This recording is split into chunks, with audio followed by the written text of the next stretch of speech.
poner aquí porque no veo desde donde estoy. Bueno, yo también quiero agradecer la invitación del doctor Ovinet a participar en este comité y al ingeniero Álvaro Pérez por haber organizado este evento. Yo les voy a hablar de un tema que es un tema delicado en la geotecnia, que es la estimación de la fricción negativa. Entonces, pero últimamente se han hecho varias cosas que nos han permitido hacer una propuesta, consideramos adecuada para esta nueva normativa. Entonces, es consideración de la fricción negativa de acuerdo con las nuevas normas técnicas complementarias para diseño y construcción de cimentaciones. Entonces, pues antes de meterme en este tema tengo que explicar justamente qué es la fricción negativa. No todos los ingenieros lo conocen y quiero hablar de algunos antecedentes al respecto. Entonces, en la misma normativa pusimos esta definición. La fricción negativa es la tracción descendente que se genera en el fuste y pilote cuando el terreno que los circunda se consolida por el abatimiento piezométrico, ¿sí? Es debido al bombeo, que es el que más conocemos, o también puede verse por una carga superficial aplicada sobre el mismo. Es decir, ustedes pueden construir en su terreno, en la zona 3, un terraplén para llegar al nivel de proyecto. Ese terraplén se va a consolidar, pero resulta que pusieron pilotes para controlar el hundimiento del edificio. Entonces, esos pilotes van a sufrir fricción negativa generada por el terraplén y por el hundimiento regional, ¿no? Es un problema bastante complejo. Entonces, tenemos el pilote va a estar sometido a esta fricción negativa, a la carga del edificio, y las fuerzas que se van a oponer va a ser la fricción positiva y la fuerza por punta. Ambas fricciones van a estar divididas por un nivel neutro en donde consideramos que el desplazamiento relativo entre el pilote y el suelo es nulo. Entonces, para comprobar la existencia de esta fricción negativa, pues se han hecho distintas pruebas de campo alrededor del mundo. Una de las que más llama la atención es la que presenta Felenius en el 98, donde tuvo dos pilotes de punta sometidos a fricción negativa durante 7 años. Pues es increíble poder tener un campo de pruebas de este tipo y midiendo la carga en los pilotes en celdas a distintas profundidades. Entonces, se obtienen resultados sumamente interesantes y que consideramos que son valiosos para la aplicación de estas nuevas normas, que es, aquí podemos observar, esta es la carga registrada en el pilote, esta es la carga cuando se instala el pilote, a esta no le hacemos mucho caso. Tenemos luego la carga que se va desarrollando por fricción negativa generada por un abatimiento piezométrico.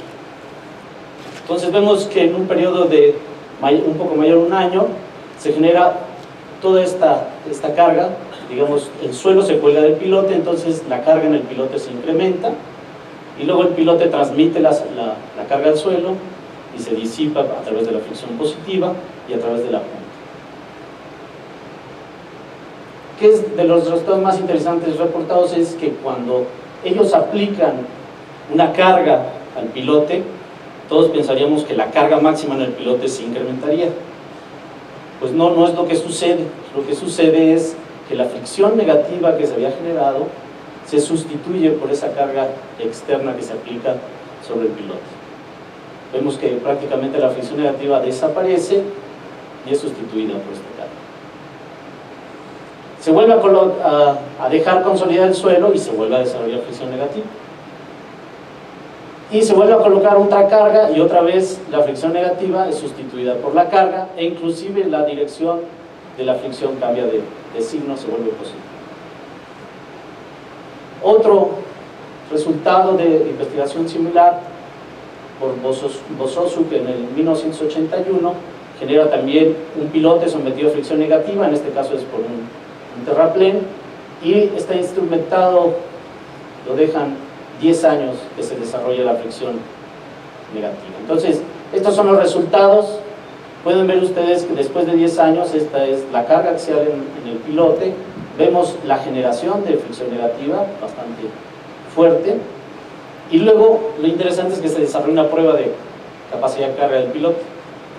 y se va midiendo la respuesta del pilote. Entonces vemos cómo no se incrementa la carga máxima en el pilote, se va sustituyendo la fricción negativa por la carga, inclusive aquí formándose una especie de segundo nivel neutro, hasta que falla el piloto. ¿Okay? Estos estudios también se han afirmado en pruebas más recientes, en pruebas con centrífuga, en pilotos a escala.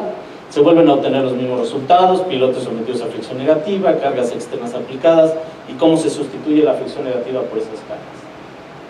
Ahora, como una investigación reciente efectuada en el Instituto de Ingeniería, lo que hicimos fue decir, bueno, vamos a ver ahora qué es lo que pasa con pilotos de fricción, porque todo esto ha sido empleado básicamente por pilotos de punta. Entonces desarrollamos modelos numéricos con propiedades de las típicas de las arcillas lacustres, utilizando una cimentación típica también, un pilote de fricción separado 4 metros de la capa dura. A este pilote de fricción lo sometimos a un abatimiento piezométrico y luego le fuimos colocando unas cargas transitorias. Entonces, son las condiciones piezométricas que se consideraron. Ya estamos acostumbrados en la Ciudad de México a que cuando tomamos piezometría pues tenemos una condición abatida, ¿no? Pues la condición inicial es una condición típica abatida de la Ciudad de México, y se realizaron dos hipótesis, una hipótesis que consideramos que podría ser la adecuada y una hipótesis que consideramos podría ser la extrema de abatimiento. Entonces, estos son los resultados.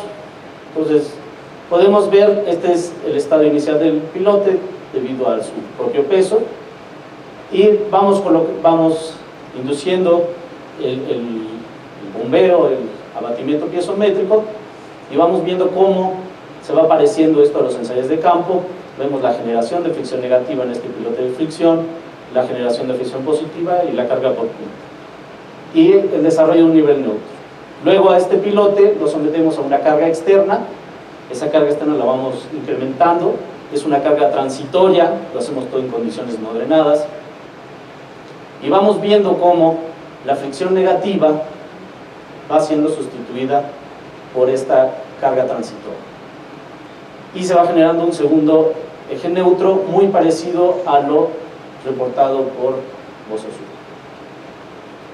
De nuevo, dejamos que el piloto se consolide por esta carga última que le pusimos, y luego volvemos a dar otro abatimiento, un abatimiento externo. Vemos cómo se vuelve a generar otra vez la fricción negativa, y vemos cómo cambió de posición el nivel neutro. Entonces, otra de las conclusiones importantes es que la posición del nivel neutro pues depende de las condiciones iniciales de carga del piloto. Entonces, Fellenius, en su ensayo que les mostré al principio, una de sus principales conclusiones era que él dice que los pilotes de fricción, los pilotes sometidos a fricción negativa pueden llegarse a comportar como elementos pretensados, y esto lo pudimos comprobar con estas cargas, con estas gráficas. Esta es la gráfica carga-desplazamiento medido en la cabeza del pilote. Esto es para un pilote que no ha sido sometido a fricción negativa. Entonces vemos que este es el rango elástico del pilote, tiene un rango elástico relativamente corto, pero cuando sometemos a este pilote a fricción negativa, vemos que el rango elástico se extiende bastante, ¿verdad? Entonces se confirma que los pilotes que ya sufrieron fricción negativa se pueden comportar como elementos pretensados. Bueno, ¿qué interpretación podemos aprovechar de este análisis? Podemos considerar que este es un estado típico de trabajo de un pilote de fricción en la Ciudad de México, que va a estar sometido entonces a acciones permanentes más acciones variables con su intensidad media. Eso es muy importante. ¿Por qué? Porque el fenómeno de fricción negativa y de hundimiento regional es un fenómeno a largo plazo. Por eso consideramos que es la carga viva media. Y luego vendría la fricción negativa. Es decir, estamos viendo que con lo que mencionó el doctor Binet, la fricción negativa no representa un problema de capacidad de carga de la interacción piloto-suelo. pero sí representa un incremento de carga importante en el pilote. Entonces, consideramos que es un parámetro que se debe utilizar para la revisión estructural del pilote, más no para revisión de capacidad de carga, por lo que mencionamos anteriormente. Entonces estamos planteando que la sumatoria de cargas a la que debe estar sometido el pilote para su revisión por fricción negativa es esta, ¿no? La que vemos aquí en la figura. Otro análisis que se ha efectuado, porque todos estos estudios se han hecho para pilotos individuales, y en la encuesta también observamos que hay algunas personas que tienen inquietud sobre grupos de pilotos. Entonces, para grupos de pilotes también se han hecho bastantes estudios. Uno de los resultados que les quiero exponer es este. Aquí podemos ver el incremento de esfuerzos efectivos que se genera en el suelo, alrededor de un pilote, después de que fue sometido a un abatimiento moderado de presión de poro y un abatimiento externo. Entonces, uno de los resultados más interesantes que obtenemos aquí es que si ubicamos la profundidad del eje neutro, podemos darnos cuenta que arriba de este eje neutro no se genera incremento de esfuerzos efectivos en el suelo. Todos se van a concentrar debajo de este eje neutro. Esto tal vez se pueda entender mejor con una gráfica de este tipo. Tenemos primero esta línea de aquí, que es el esfuerzo efectivo inicial del suelo. Tenemos el esfuerzo efectivo en el suelo que cuando se genera cuando nosotros damos un abatimiento, ¿okay? Quiere decir que este incremento de esfuerzo efectivo generaría el hundimiento regional. Esto es fuera del área piloteada. Ahora, si nosotros ponemos pilotes y medimos el esfuerzo efectivo en medio de estos pilotes, vamos a obtener una gráfica de este tipo, ¿okay? Entonces, podemos ver que el esfuerzo efectivo arriba del eje neutro no sufre cambios, los cambios se sufren en la parte de arriba. Es decir, la parte superior del suelo, si lo comparamos con el esfuerzo efectivo afuera del área piloteada, sufriría una descarga y en la parte inferior una carga. Esto es muy parecido a lo que planteaba el doctor Sebart desde el año del 73. Son gráficas que se parecen bastante, tienen algunas diferencias que si el que esté interesado podemos platicar. Bueno, eso es con respecto a un grupo infinito de pilotos. Pero, ¿qué pasa cuando aquí tenemos representado una cuarta parte del problema? Un grupo de pilotes, pero que también están interactuando pilotes de borde y pilotes de esquina, ¿no? Aquí vemos, esta es la cuarta parte del problema. Este sería el pilote central, el pilote de borde, el pilote de esquina. Entonces vemos que pues, los tres tipos de pilotes sufren cargas muy distintas. Aquí vemos el pilote del centro, el pilote de borde y el pilote de esquina. Vemos cómo las cargas que desarrollan son distintas. Esto es únicamente para una carga externa. Cuando ponemos un abatimiento moderado, vemos ya la generación de fricción negativa. Vemos que en el pilote del centro es muy poquita la fricción negativa. En los de borde empieza a incrementarse y es mucho mayor en el pilote de esquina. Aquí lo podemos ver cómo existen concentraciones de esfuerzos en los pilotes de borde y de esquina. Inclusive es curioso ver la deformación, ¿no?, exagerada de los pilotes. En la etapa 3, cuando ya ponemos un abatimiento fuerte, vemos que empieza a suceder que la fricción negativa empieza a incrementar de manera considerable, tanto en los pilotes de borde como de esquina. Sin embargo, se empiezan a aparecer, empiezan a tener cierto parecido. Y esto se debe a que si hacemos un corte aquí, el corte AA, donde vamos a ver los pilotes de borde y el de esquina, vemos que el suelo alrededor de estos pilotes se encuentra en estado límite. Esto quiere decir que los pilotes de borde y de esquina pueden alcanzar condiciones límite, entonces su diseño pues, puede ser más sencillo. Pero para los pilotes centrales, aquí vemos el corte BB, vemos que no se alcanzan condiciones límite y por lo tanto la misión es calcular cuánta fricción negativa puede desarrollarse en estos elementos. Bueno, entonces dada esta introducción podemos vernos cuáles son las modificaciones que estamos planteando para la nueva normativa. Y la principal modificación es el capítulo 3, verificación de la seguridad de las cimentaciones.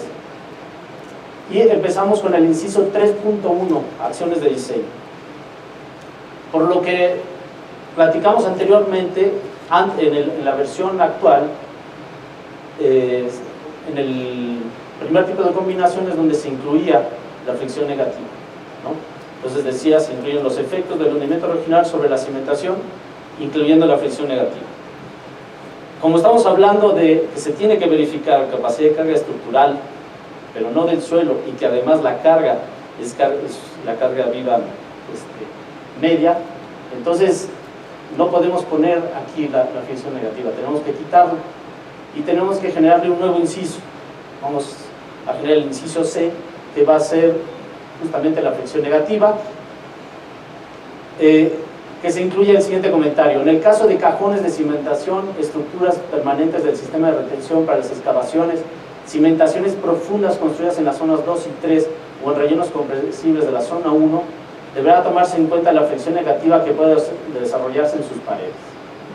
Esta fricción deberá considerarse exclusivamente en la revisión de la seguridad por falla estructural y para la estimación de los desplazamientos diferidos de la cimentación. Esto sí es muy importante.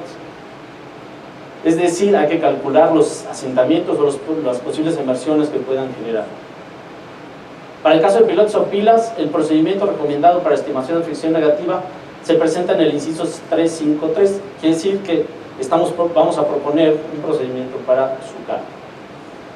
Tanto para la revisión de la seguridad por falla estructural como para la estimación de los desplazamientos diferidos, se utilizará la primera combinación de acciones, agregando la fricción negativa que se puede desarrollarse en las paredes de los elementos estructurales, combinada con acciones variables con su intensidad media. Es por esto que se tuvo que hacer un inciso aparte para la fricción negativa.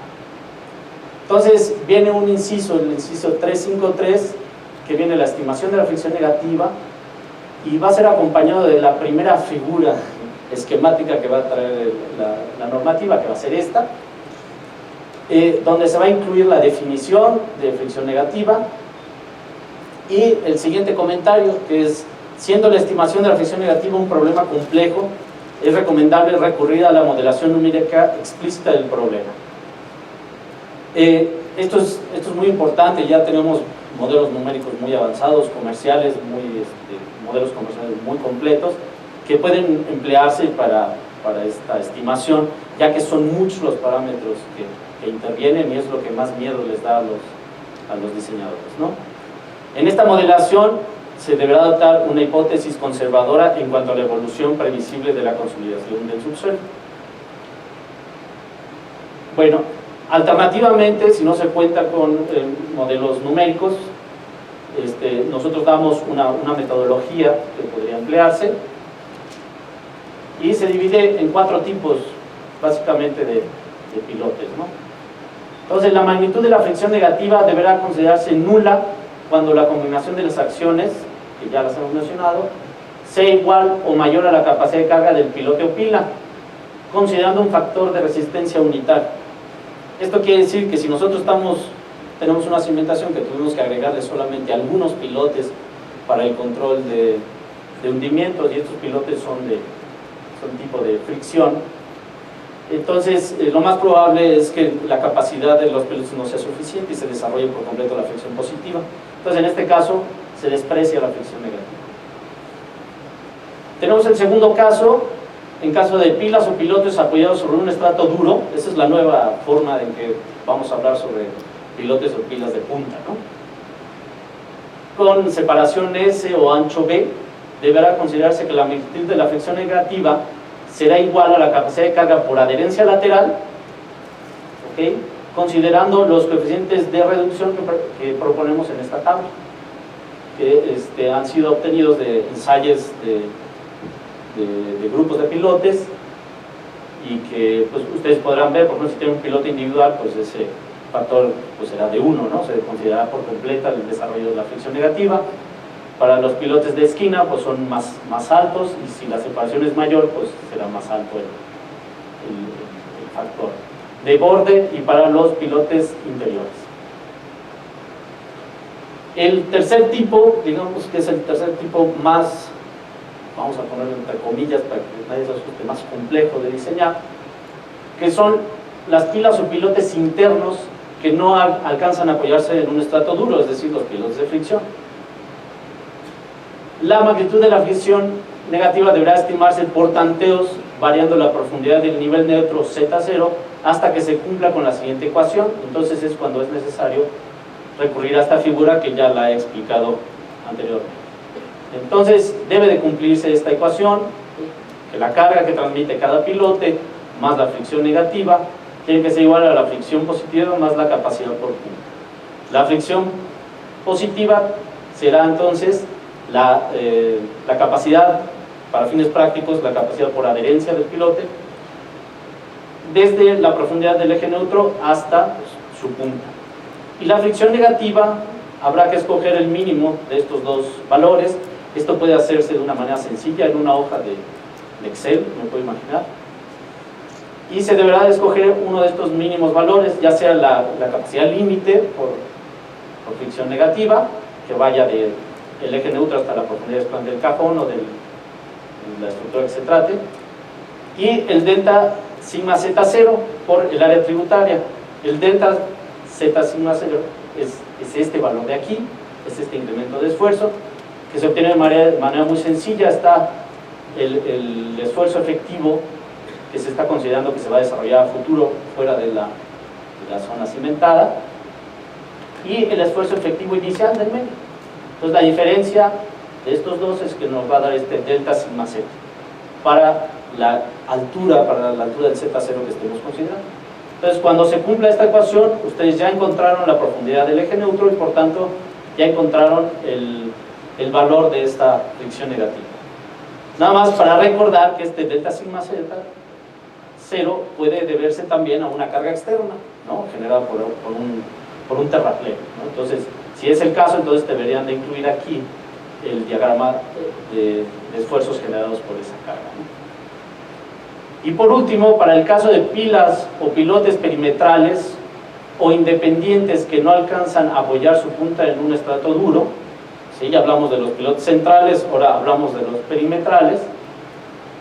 La fricción negativa podría estimarse con la misma ecuación anterior, nada más que se simplifica un poco el cálculo de la fricción negativa, porque como hemos visto en los análisis, en los experimentos, esta fricción negativa puede considerarse en estado límite, ¿no? Entonces es un poco más sencillo el cálculo del nivel. Y con esto terminaría mi exposición y muchas gracias.